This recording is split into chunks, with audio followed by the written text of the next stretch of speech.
before getting into the material, I want to give thanks to a couple of people and institutions.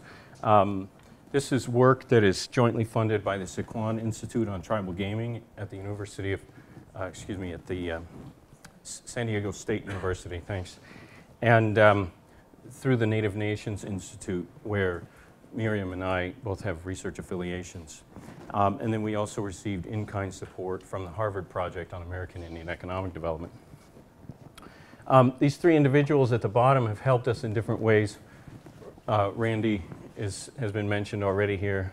I'm sort of sorry he can't be here today. But he and Kate Spilde and I have been working together on research projects related to this. Kate is an anthropologist. And the person who gets the most thanks is Eric Muliger. He's a good friend of mine from years back in doing consulting work. And he is helping me, in particular, as an applied economist. I do work mostly as a consultant in Indian country. Keep out of trouble in econometrics. And so he's been very helpful, and I'm going to do my best to move through this. Where we are in the paper, I think you would agree, Miriam, this might be a version 0.9. We're fairly far through it, but we want to do a couple more things. And we have one more kind of data variable to put together, which I'll get to at the end. I just wonder, your title is different. The title here, it says 1990 to 2000. Uh-oh. I'm just wondering. Oh, I'm sorry. That's a typo. We're going to 2010. That's a typo. Thank you. So we've seen an enormous amount of change in Indian country. We've also seen a lot of variation in that change. We've seen new work on institutions and also some work on institutions that predate this period. Joe Calton, Steve Cornell got started in the mid-1980s, and then lots of people have followed, including Anderson and Parker, Dimitrova, Grajol and Guzet, and so on. And what we're doing here is combining some new data on institutions, fairly granular data on how tribes are changing their constitutions and changing their tribal judicial codes, which we think is a move in the right direction for economic development. And we've also assembled some fairly detailed data on the structure of gaming. As you may know, the states and the tribes have to come to agreement to have the high stakes, what's called Class 3 Las Vegas style gaming. And we have some information about those agreements and about the structure, their results. We're probably all familiar with the, yes? The constitution's data is the one from your work with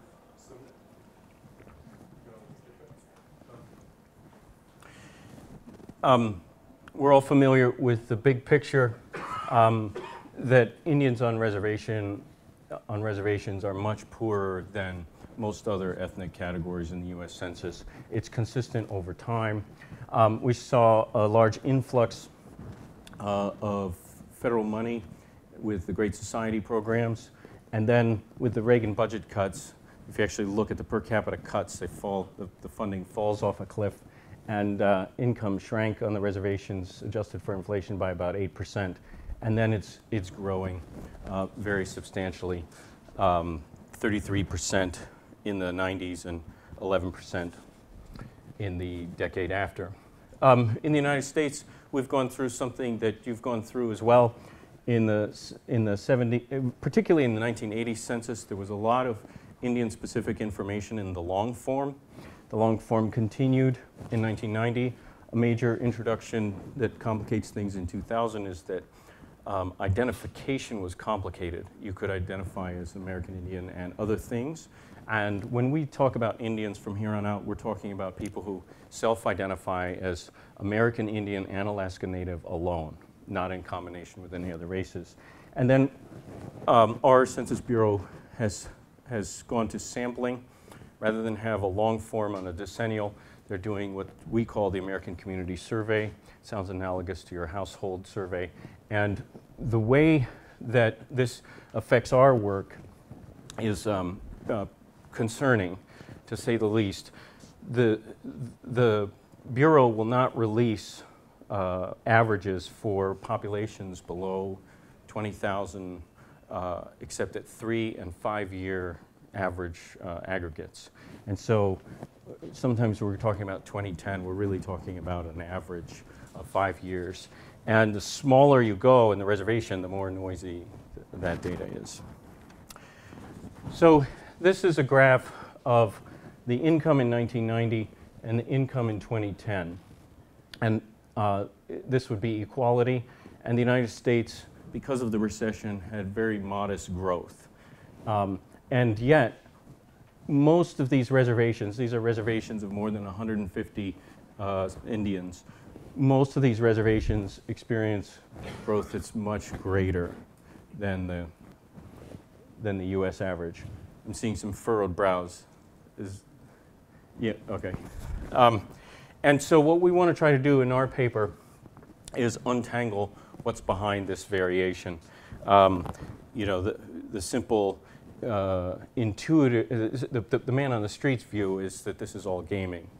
And the answer is more subtle than that. So where are we starting from? We're really starting from this international and then American Indian institutional literature. Miriam and I are both graduate students of Joe Cult and Steve Cornell, and have been collaborating with them since then.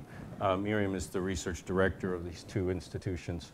And then following on that work, Mushinsky and Pickering, Jorgensen's dissertation, the great Anderson Parker piece on Public Law 280, Randall Key's work, and then some more work on Public Law 280.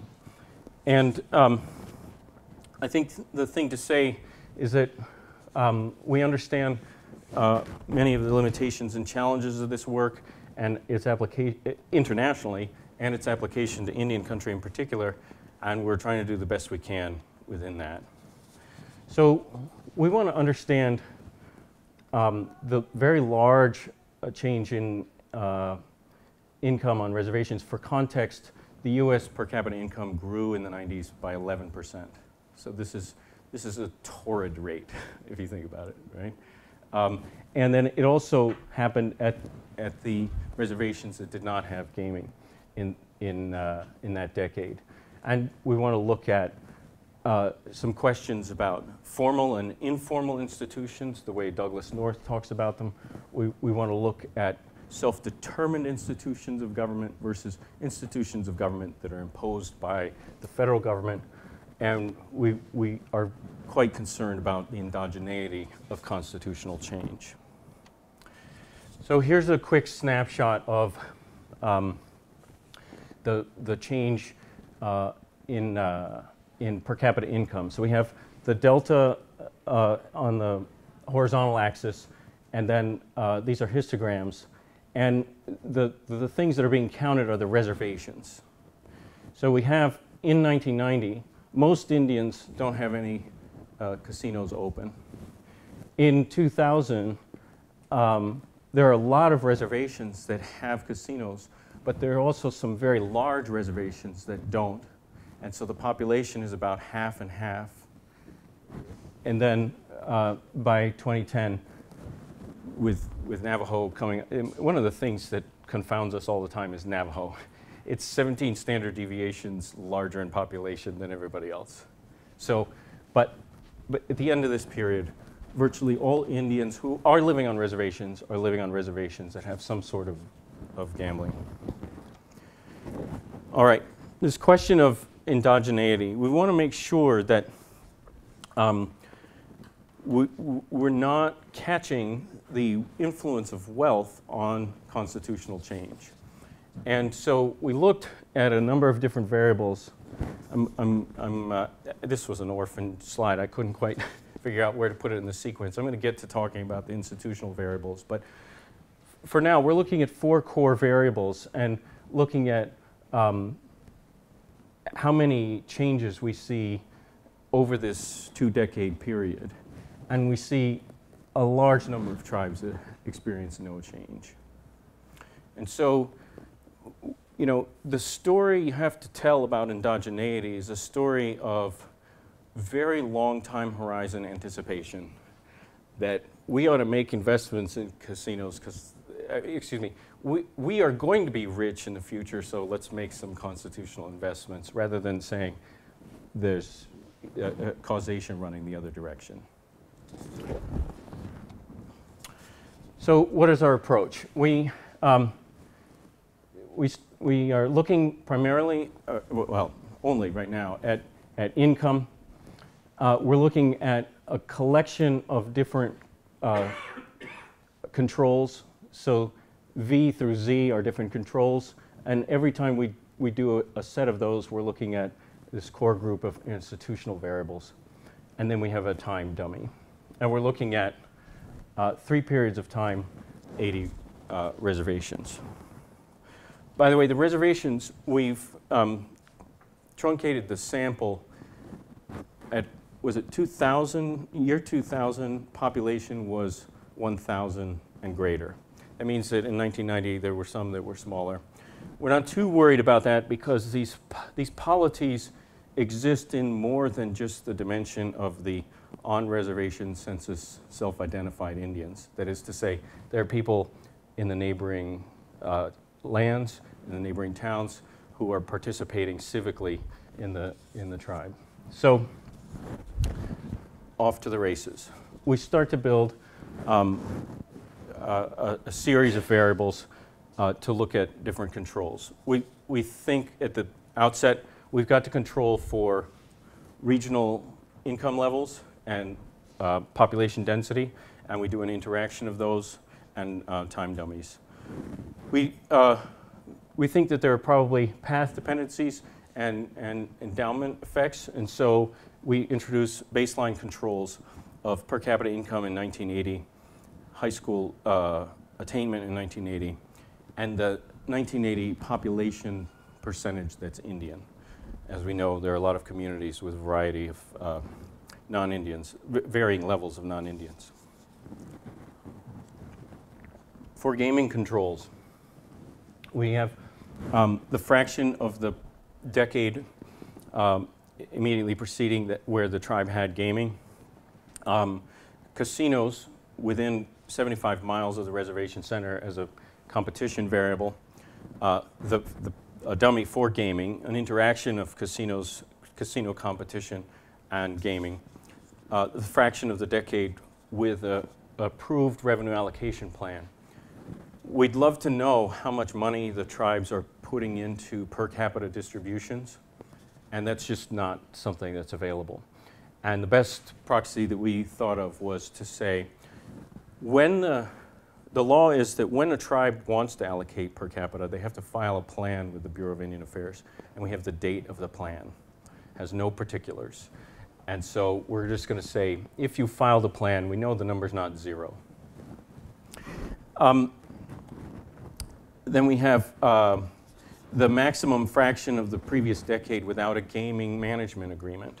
So under the Indian Gaming Regulatory Act, tribes could contract with an outside manager and allocate as much as 40% of the net income. And those were time limited, and then there's a possible extension. We don't know with any certainty the pace of buying out.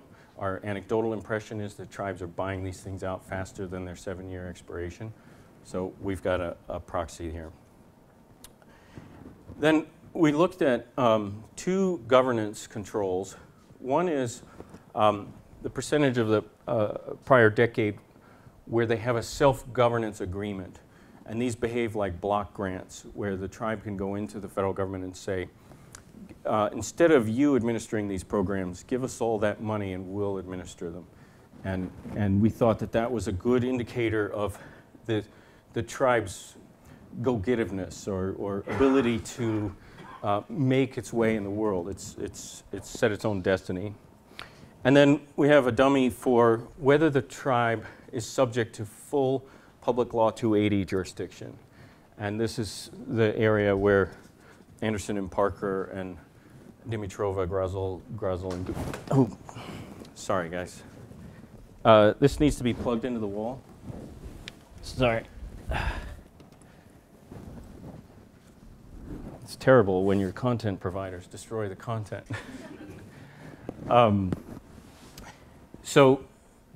This is the state's ability to prosecute crimes on an Indian reservation, and I think you'd agree, Nick, the story here is contested still between your paper and the other one about the ultimate consequences of that for American Indian well-being. What we wanted to do here was understand this as an outside institution, being an externally provided and designed and chosen, right? I mean, many of these tribes had no right to choose this. We then, really coming out of Miriam's work in her dissertation, think it's important to try to understand these informal institutions, the things that would help social sanction get traction. So if we're all speaking a common language, or we're all from a similar background, we might be able to discipline our leaders and shut down rent dissipation. So we have the fraction speaking a native language at home, a question of a dummy for if they had ever undergone constitutional reform that suggests to us that they can stop everything and work on a collective action problem. And then a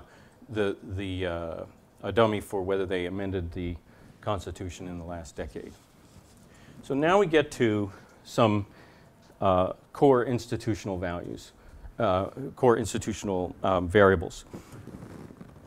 We've been working in Indian country since, in my case, I had hair, and I was a wet behind the ears graduate student going out to White Mountain Apache, and we hear these stories. We hear, you know, such and such a tribe, they just cleared out their tribal council.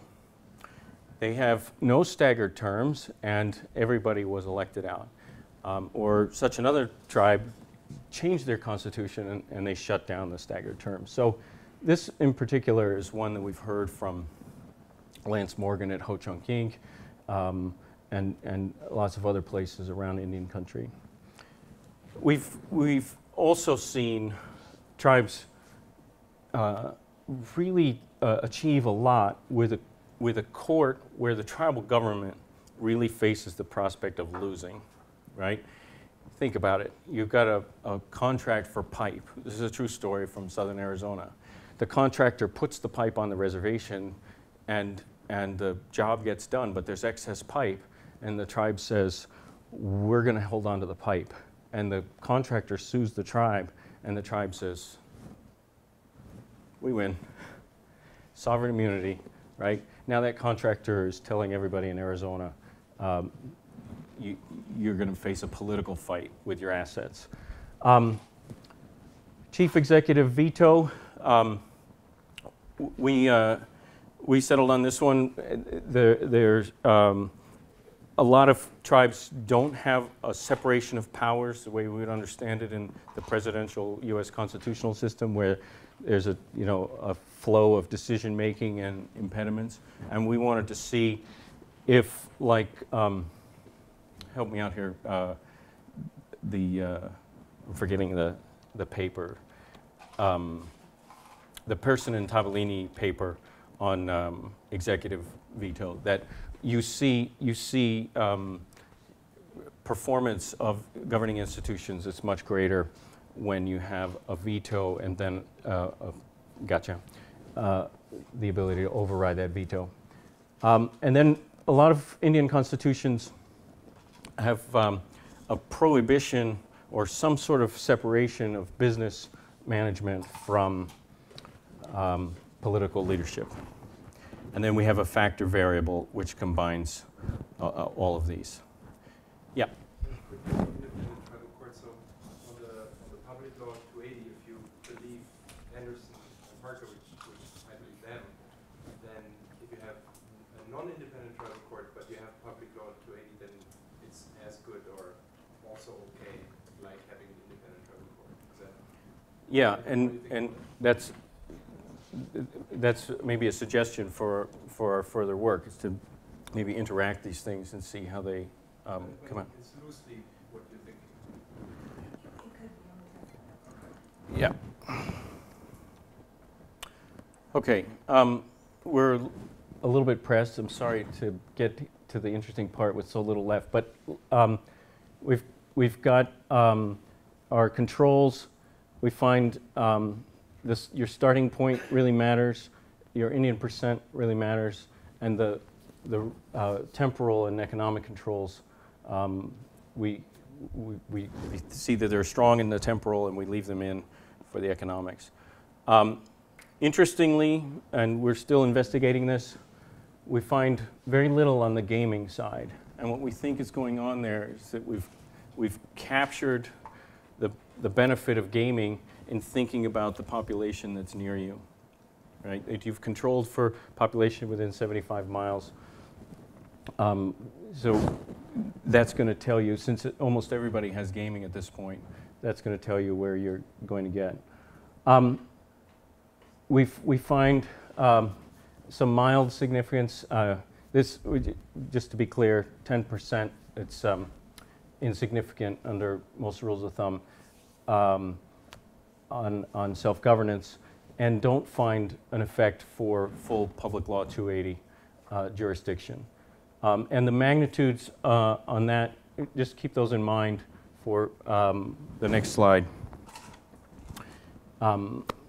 We now look at these institutional variables all together, and then singly, and then as a factor variable. And we find fairly substantial magnitudes and significance.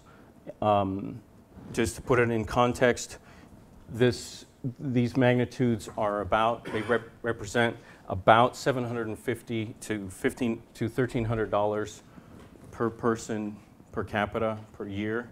And at the median reservation size, that's about $4 to $8 million. I have that right? No, $2 to $4 million in gross reservation product. So I think all the usual caveats apply. This is correlation. We would be circumspect about taking a proposal to tribal leaders to say, you know, invest all the political costs in setting some of these up. You're going to be guaranteed this kind of effect. But we think that this does highlight the importance of focusing on institutions for tribal leaders. So, thank you.